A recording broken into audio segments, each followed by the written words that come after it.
Hi, இப்போ நான் கலவை லெமன் ஜூஸ் போட போகிறேன். வாங்க பார்க்கலாம். கிவி, லிச்சி, மேங்கோ, லெமன், நன்னாரி, chaat masala. First lemon, kiwi, அதுக்கப்புறம் லிச்சி, மேங்கோ, அதுக்கப்புறம் நன்னாரி எல்லாமே போட்டு அரைச்சிடலாம். இது கலவை லெமன் ஜூஸ். எல்லாரும் போடுற மாதிரி நம்ம போடக்கூடாது.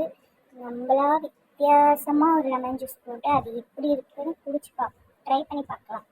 நான் இதான் ஃபஸ்ட் டைம் ட்ரை பண்ண போகிறேன். அதுக்கப்புறம் தண்ணி ஊற்றி அரைச்சிடலாம். அரைச்சிட்டு வடிகட்டிடுறேன். வடிகட்டிட்டு அது மேலே சாட் மசாலா தூவி நல்லா கலந்துட்டு குடிச்சு பார்ப்போம். எப்படி இருக்குன்னு டேஸ்ட்டு பார்ப்போம். நீங்களும் ட்ரை பண்ணி சொல்லுங்கள்.